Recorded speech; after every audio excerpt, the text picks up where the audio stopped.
Hey guys, welcome back to the channel. Well, we're going to mix things up a little bit today.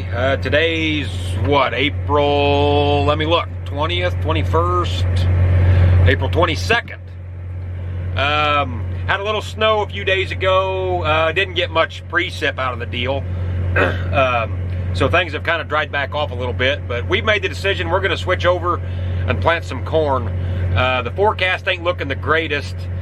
Today's Thursday, so they're saying rain, wake up to rain Saturday morning, could be somewhat heavy, maybe upwards of an inch or two, and then rain again this coming Tuesday. It's supposed to warm up really nice and get a little bit hotter, so it's going to spark some thunderstorms. So the forecast ain't looking the greatest.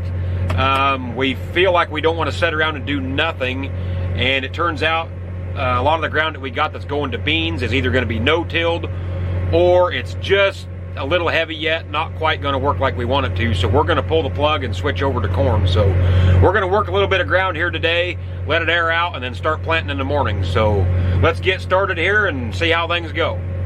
Well, we took off here and it's pulling way too hard. I'm gonna have to shallow it up some. It's probably in way too deep. Let's go around back here and see what we got. In fact, I can tell by looking, I don't even have to dig, it's in way too deep.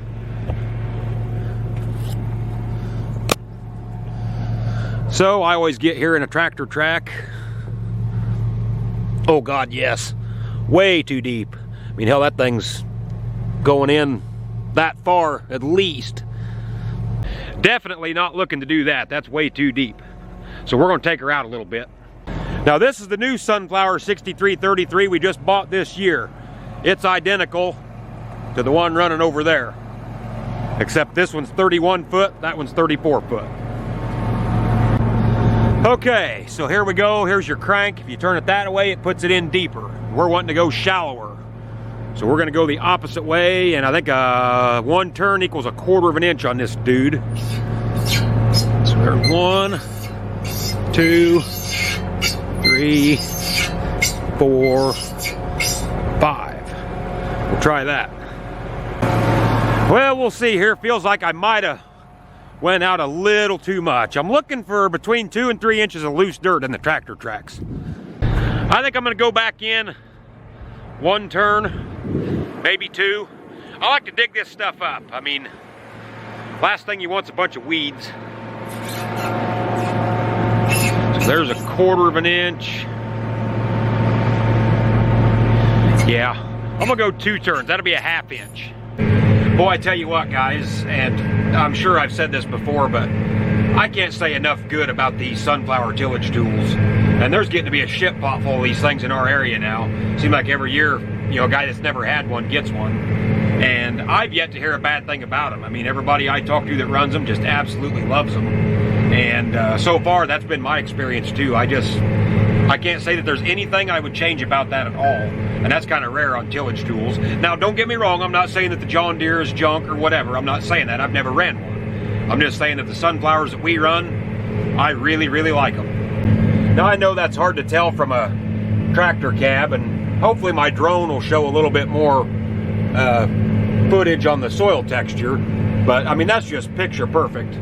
This ground here was chisel plowed or disc ripped for you millennials last fall, and then it had anhydrous put on it last fall as well. And as you can see, we're gonna pass it and plant it. Now, you know, I'm not saying this would be the case with one of these tools every year, I just don't know, but I damn sure don't want ground any finer than that this early in the year, and especially with the forecast that they're calling for. You know, today's the 22nd of April, so that's early for us. And if I got clods out there, you know, bigger than a baseball, I can live with that. Your planter's gonna bust some of them up. Now, I don't want a whole field of just boulders. Don't misunderstand me there. But especially with rain moving in and possible heavy rain, you work this again down to a powder, and that shit will turn into concrete, especially if it gets up in the 80s like they're saying next week. I mean, that's the worst thing you can do. So all the years that we've planted early, you know, if you work it once and leave her fairly cloddy, and that shit won't seal up then, you know, it just kind of melts down a little bit, and it seems like every kernel comes up when you do that. Now, that's not always the case. There's always a rule to the exception, but for the most part, we've had really good luck doing that.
tractor here's got what we call a 2600 monitor. This was one version before my 2630 that's in my planting tractor. There's not really a whole lot of difference between the 2600 and 2630. There's some differences, but to the average Joe, there's really not much.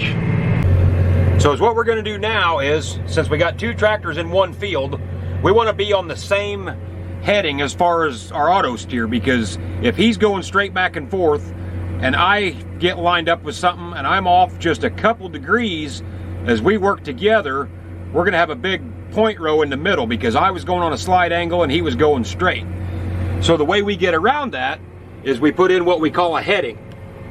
So we go over here to guidance, and normally you do what they call a straight AB line. So I set point A right here, and then I take off driving, and you've only got to drive a minimum of 10 feet, but let's just say I drove all the way to the other end of the field. And to me it looks straight, so I set my B. Even though it's not straight, it's a straight angle, if that makes sense. It's not going straight north if I just set an AB line. So even though it's going straight back and forth, straight as an arrow, it could be off a little bit. So the way we mitigate that is, so we're running exactly on the same degree, is we put in what they call an A+ heading. And the way this works is I set me a new track here. Here, let me go down here and just put a new one in, and we'll just name it whatever. Whoops. Okay, so that's the AB method, where I manually set point A and then point B. And that's just like taking a string and stretching it tight. It don't matter how much you zigzag in between point A and point B, it's going to draw a straight line between the two. But since I want to be the same as the other tractor, we're going to go to an A+ heading. So now, the desired heading that I want is 0. And the way that heading works is, it's just like a compass. 0 is straight north, 90 is straight east, 180 is straight south, 270 is straight west. Now anytime you do that, you can enter in manually any degree you want. You know, if I wanted to go on a 45-degree angle or whatever, it don't matter. But he's running straight north, so that's what I want to run. That way when we come together, you know, there still might only be a 10-foot strip between us, but it's going to be a perfect 10-foot strip from one end of the field to the other. So that's what we're looking to do here. Well, Kevin come to the field and took over working ground for me, so I'm going to get the planter out and switch it from soybeans over to corn. So I'll show you how that works. It's a little bit of a process.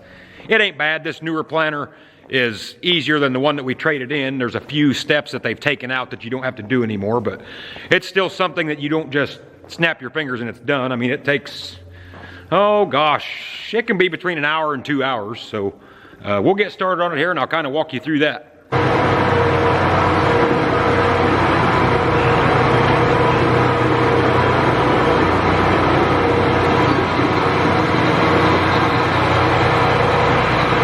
First things first, we got to get the seed out of these big tanks.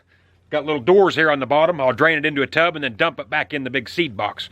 We've still got beans left to plant, so, you know, by no means you don't want to throw them away. So we'll run them in the tub here and go dump them.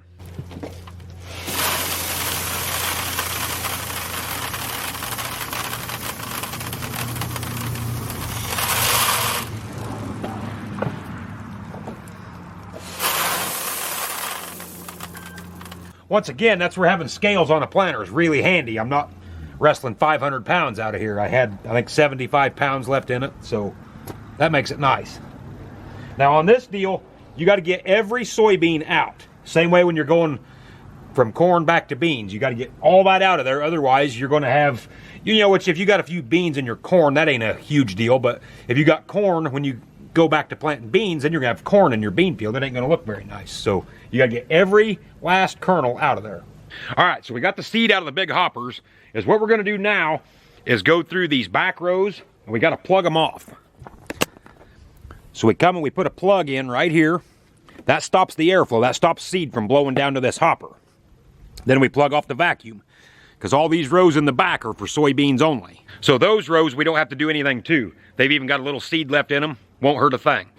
The front rows that plant corn, we got to get them all cleaned out and change the plate in there. So I'll show you what we got to do here. We'll start out by plugging these back rows off. Okay, so here's what we're trying to accomplish. We take one of these, that shuts the seed flow off to the meter, that shuts the vacuum off. This is how it'll look when we're done. That blocks both.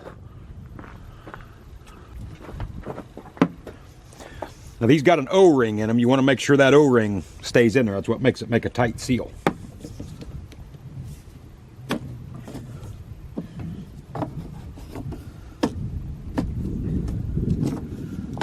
Alright, that's plugged. And that's plugged, and that's it. So we'll go down and do that to all 16 rows across the back. Okay, got all the plugs in. Now these rows right through here over to here, them are all hydraulic. They're on a cylinder, so they'll just raise up when I'm planting beans. They won't be in the way. Same with those down there. But these 4 here in the back, I got to do them manually. So I got a big rod here. I'll show you how that works. Okay, so you take this big doodad that comes with the planter. He hooks on right there, and then he'll come up underneath there. There's a latch over here you got to throw. These are what keep them locked down, so if you hit a bump or cross a waterway, it won't pin them up and stay up.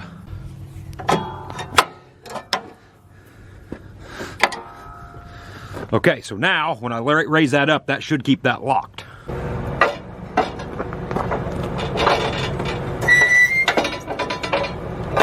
Just like so.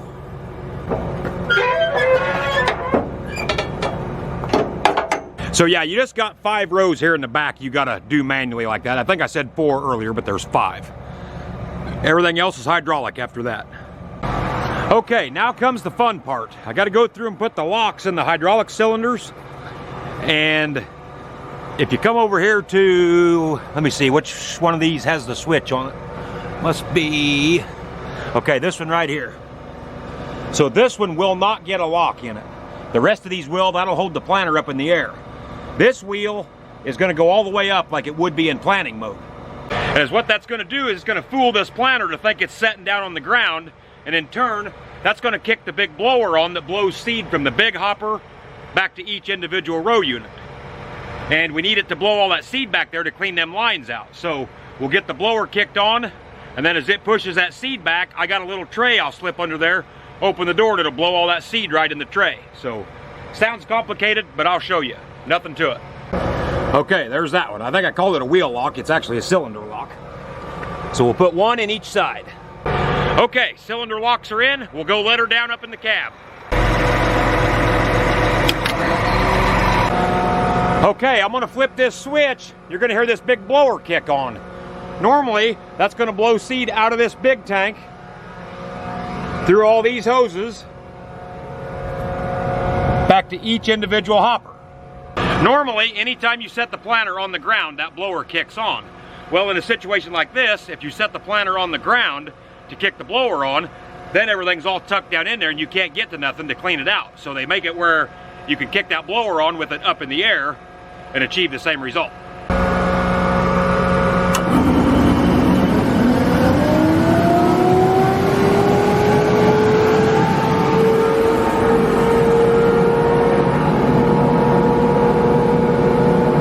Pressure gauge as to how much pressure you're actually blowing back there. I might give it just a little bit more. Actually, scratch that. I'm not going to give it any because my air compressor is running right now, pumping the airbags up in the row units because I made some adjustments. So when the air compressor kicks off, that blower will pick up RPMs. That air compressor right there is what regulates the air in these airbags. So on John Deere, that's called active pneumatic downforce. Used to be, in the old days, you just had springs that were preset to however much tension, I forget now what they even was. And you just put it in whatever notch you wanted to achieve your down pressure. Where now on these, in the cab, I tell it that, hey, you gotta do whatever it takes to get this thing in the ground to some extent. And so that's what it does. So now my down pressure is constantly changing on the go. Now this ain't like precision, and some of them real fancy ones where it's changing 100 times in a nanosecond. That's hydraulic, and mine is not. Mine is pneumatic. So it's, you know, not quite as good, but for the money and for what we're doing, it works just fine. So now, we're gonna start cracking open each row unit and getting the beans out of it.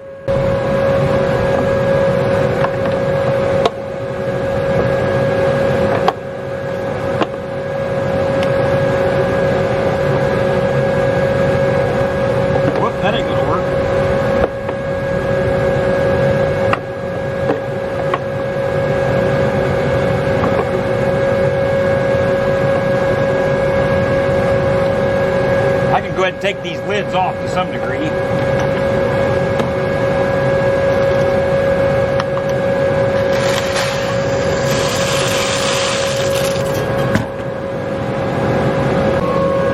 Okay, so the way that works, like I say, it's blowing seed from your big tank down through all them hoses, right through here, and then it's blowing it in this little bitty hopper. As you can see, it's pretty well empty, or I'll get it empty here in just a second. And so then, this disc that I took out of here, that's a soybean disc. You can see all the holes in it. So that disc is turning in there, and as it comes by the vacuum, it'll suck a bean to one of them holes in that disc. And then as it comes down to where the seed wants to be dropped, it more or less blocks off the vacuum there, and that releases that seed, and it comes on down and drops it in the ground. So that's sort of a very, very basic crash course on how a planter works. Now the planter that we traded in, between corn and beans, you had to change this brush. You just pulled it out, set it aside, and put a bean brush in. But this new one, you don't have to do that. You leave that brush the same. Now on your lids here, you got what you call a scraper for soybeans, and that scrapes the disc as it comes by. So we got to change that. When we go to corn, that'll be a knockout wheel, and that's all quick release. That's something else that was different. Our other planter, you had a little screw there you had to take out, and then take the scraper out, and then put the knockout wheel in, screw it back in. So this is kind of a quick detach, if you will. So I'm going to rip down through here, getting all the beans out of it, and then we get that done, we'll change the knockout wheels and the plates.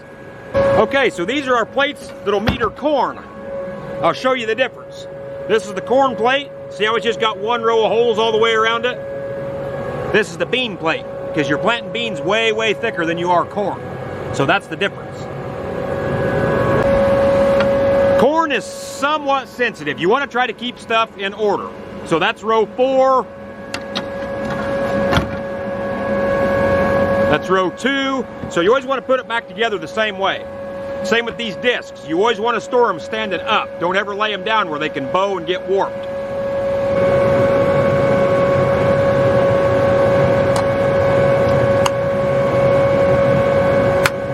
Snaps in just like that. Okay, I'll see now if I can change this scraper for you. So that just comes out like that. This is your knockout wheel. That'll roll along them holes in that plate that I showed you. Knock that shit out of there. It just goes in like that. Now we snap our lid back on.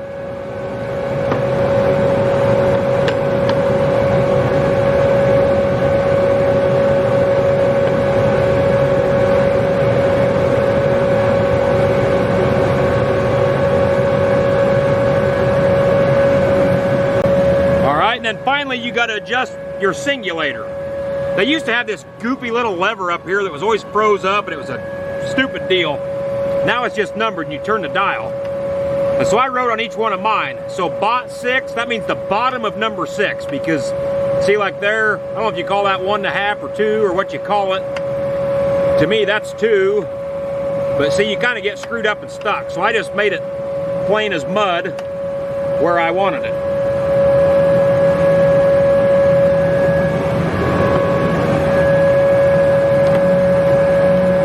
So that should be what we want, the bottom of number 6 right there. Okay, so we're gonna go through and do that same process to every row. Take the soybeans out, take the disc out, the scraper, all that bullshit, and set it up for corn. We'll do that across all 16 rows.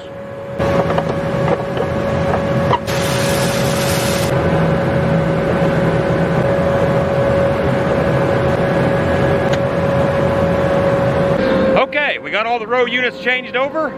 Now we're going to raise it back up, take the cylinder locks out, and we got to switch the hitch on the front and change the length of our markers. Now the way this works on our hitch, it's a 2-point hitch.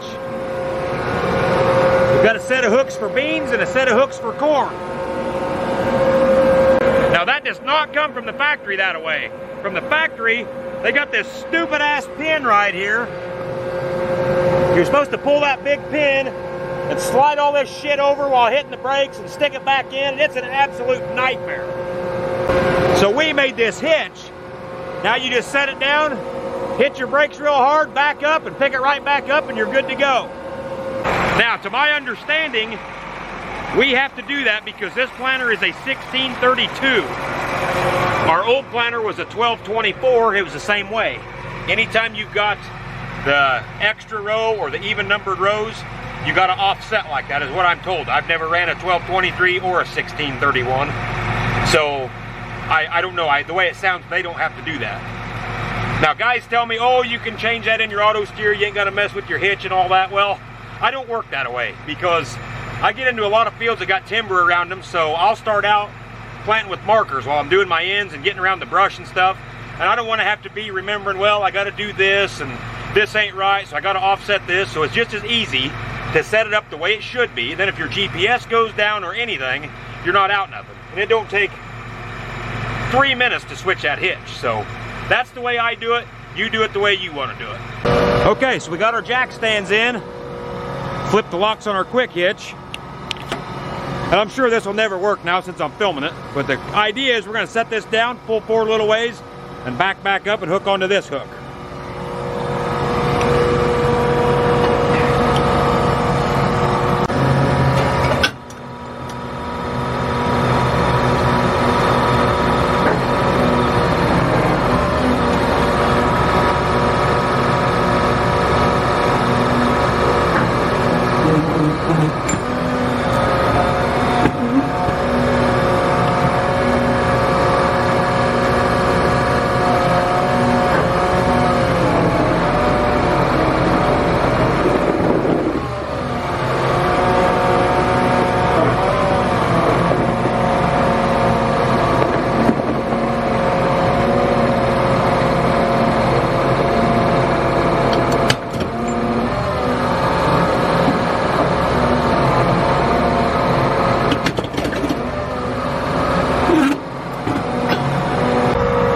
Simple, really. All right, next we got to change our marker length. We got to lengthen one and shorten the other.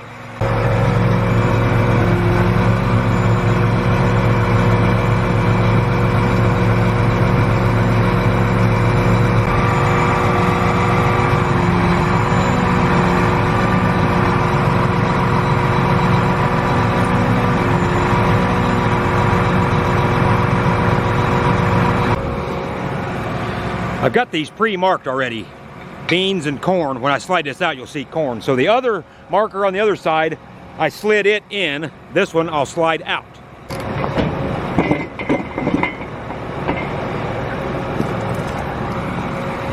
There, corn and beans.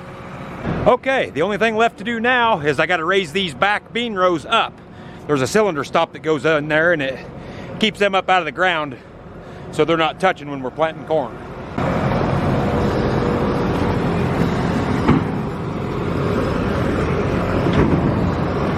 Let's see, be these little stops right here. Okay, we're going to fill her up with some 1034O liquid fertilizer, get that done, run some seed in it, and we're ready to rock and roll.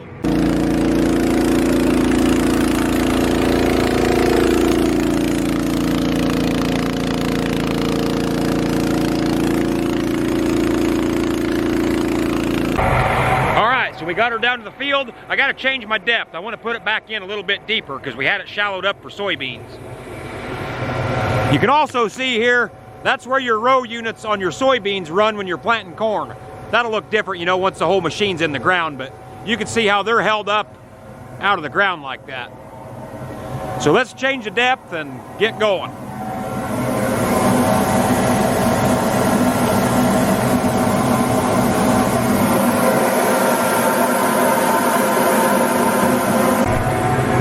Okay, we made a pass down through here. Let's check our depth.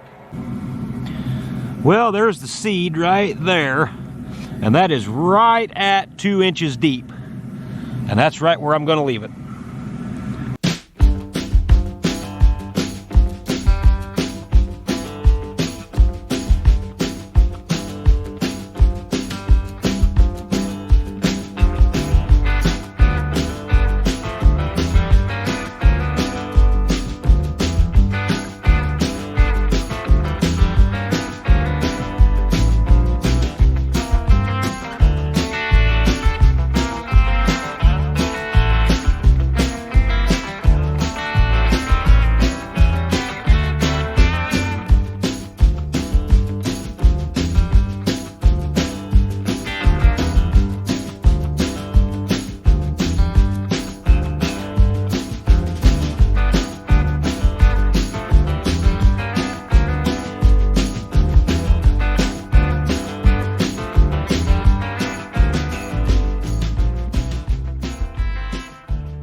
I think we got her all lined out and running. Everything seems to be going good here. Been checking my row shutoffs. I said there on that one video when we was planting beans, you got to watch them being new like this. Generally, you won't ever have to change them.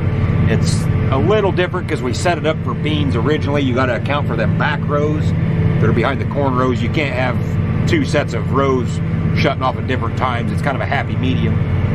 I didn't have to adjust nothing. It's kind of borderline of where I want it to be, but with it being this late in the evening, I'm not going to be getting out and digging. It's getting good overlap. I mean, I'm basically shutting off right at the first row into my headland, which, I mean, truthfully, they're going to tell you is ideal, but I like to give myself a little room, you know, and get out to that in between the first and second row, closer to the second row. So I may mess with it a little bit more tomorrow, but as of now, everything's running pretty good.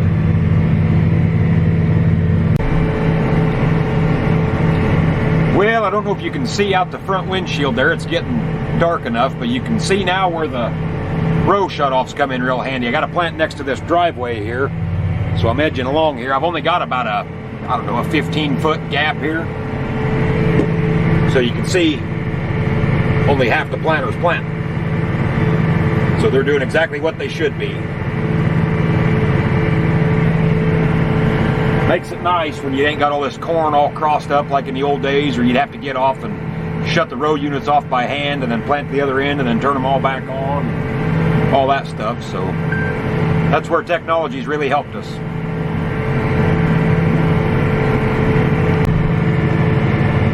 So this screen here tells you pretty much everything you want to know about your planter. You can kind of look through there. It's just kind of monitoring all the rows, and you're able to kind of see it all at a glance. And once again, I don't have one of the big fancy precision monitors. I'm getting 99.1, 0.3% singulation. So, you know, we're doing all right. I mean, it seems like a lot of that stuff, they can sell you all the stuff they want, but I don't know if it always works or not.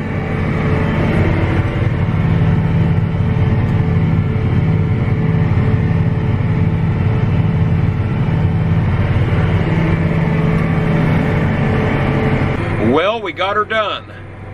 There was just short of 40 acres here, so to the best of my knowledge, everything went off without a hitch, so I think we got her dialed in, ready to roll. Gonna plant, I don't know, another, I ain't tallied it up, call it 150 acres, something like that tomorrow. And then sounds like we're gonna be getting stuck in a rain pattern here for probably the next week or so. So, right or wrong, that's what we're gonna do. I don't know. We'll just have to wait and see. Time will tell, I guess. So, anyway, I'm gonna run this rig home and put her in the shed and hit the ground running tomorrow. So, we're gonna cut this one off here, but thanks for tuning in, guys. Keep it right here on the Growing Corn YouTube channel, and we will see you next time.